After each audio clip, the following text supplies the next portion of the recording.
My name is Valerie Ellis. I'm an artist. I make oil paintings.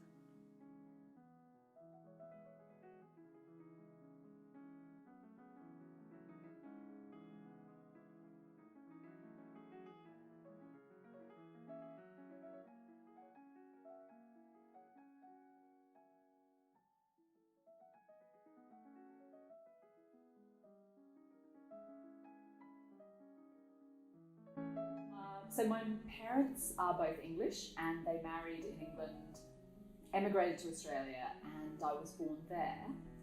But they got divorced when I was very young, so I don't remember being in Australia at all as a child. I was taken back to England by my mother and grew up in England, so my recollection of growing up is all in England.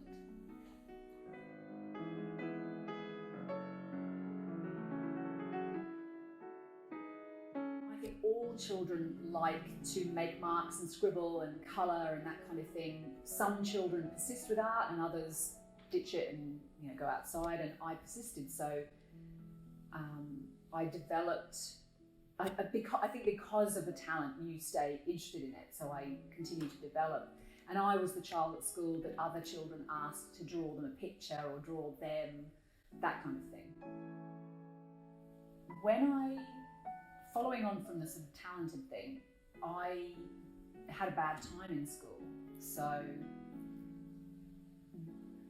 most of my exams I struggled with. I went to my art exam just assuming I had to turn up and do something, and that was the end of it. So I turned up and we had to do a life drawing, which is very challenging. I remember finishing the life drawing and going to leave, and the art teacher saying, "Well, where's your portfolio?" And I said, "What portfolio?" She said, "The one you're supposed to be making all year long." So I had attended all the art classes and still never picked up that I was supposed to be making a portfolio.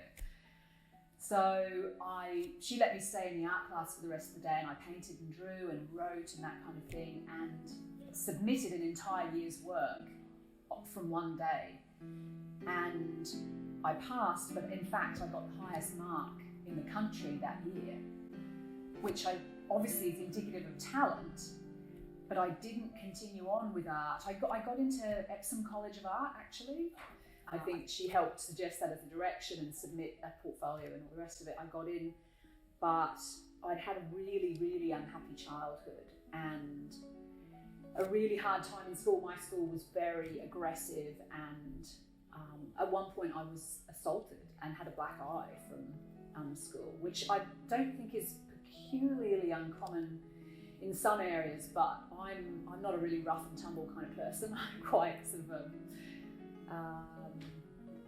middle class, naturally kind of person. So that was a big impact on you, to be assaulted. So for me, although I think art was clearly an obvious forward direction that I should have gone in, I felt very bereft at the end of my childhood and really struggled and felt very alone. And so instead of continuing on with art, even though I got into art college, I actually kind of almost ran away to Australia with a very unconscious idea, I think, that if I went to Australia, I would be happy. If I went to see my dad, who was in Australia still, I would be happy and things would be better. So instead of going in that direction, off I went to Australia.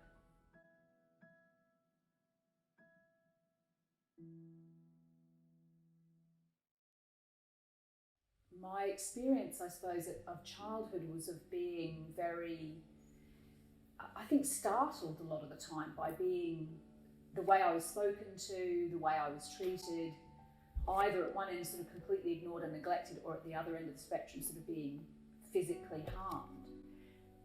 And so for me, the goal was to feel safe and feel loved, rather than, "Oh, I'm great at art, I'll pursue that." That was quite a luxury idea, that you could do what I would call self-actualization, like fulfill your potential as a person. I was really coping with a sort of neglectful and abusive experience of childhood at home and at school. So when I went to Australia, I still didn't pursue art. And unfortunately, I couldn't stay living with my father because he turned out to be quite an unpleasant, similarly minded person. So I ran away actually from him a few months after I arrived in Australia, and eventually I found ordinary sort of jobs young people do, flatmates, and I got a boyfriend who gave me a book on psychology and personal growth, and it was really a profoundly life-changing experience. For me, I always remember it felt like I had walked through life with my eyes shut or my hands over my face and had no idea what was going on around me, or in fact what was going on inside of me either. Like there was no introspection at all. And so having read this book, it just changed my perspective. It made me wake up and realise that there were patterns in life and causes and effects and feelings and an inner world that was affecting your outer world, and having had that insight, and that it felt empowering. For the first time, I think, in my life, I felt empowered, and that there might be some hope for a sense of control over life and some happiness. I decided, right, I want to become a therapist, I want to become a psychologist, like the person who wrote the book, because they seemed like someone who had it under control. They knew what was going on, they understood things. So for me, I think it's a little bit like a conversion experience where something comes and saves you, and you think, I must keep hold of this thing that saved me. So I eventually went and did psychology. I went to university and studied psychology and graduated and became a therapist. So for me anyway, virtually impossible to pursue sort of fulfilling my potential. It made it so that what I had to do was repair myself and recover from childhood. And I spent 20 years as a therapist. So the other thing that it did was delay any career in art by decades. So yeah, it was quite a negative effect. So and only a few years ago, maybe 5 years ago, I started feeling like maybe I'm now the kind of person I would have been if I hadn't had such a hard childhood. Maybe now I can pursue that idea of fulfilling my potential rather than just recovering from that. So I started to teach myself oil painting based on the recollection that clearly was a talent I had, and that I think after all I should be fulfilling it.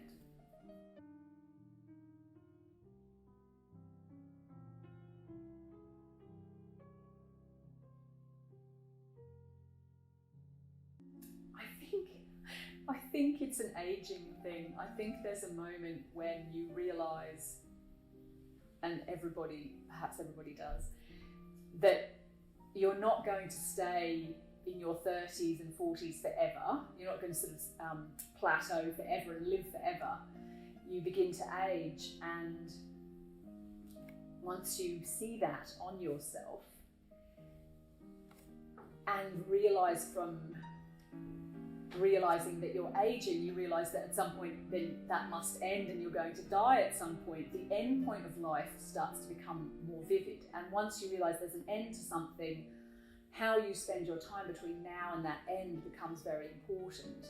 I mean, it's just like being at a party, you know, oh, it's coming to the end of it, oh, I'd better do anything I wanted to do now because it's over soon. And so you get to a certain point where a horizon starts to appear, and you want to fill the time between now and that horizon with something that's important to you. So I think it was something chronological that prompted the decision, right, okay, well then if I believe that my talent is up, if I believe that my potential is that, if I believe if I had had a great childhood with loving parents, my life would have been art and it would have been fantastic, then you can either continue where you're going, which is the life that compensated you for a bad childhood, or you can try the life that you think you would have had if things had been better. So that's what prompted it. It's a sort of a revelatory moment that dawns on you at some point, I think.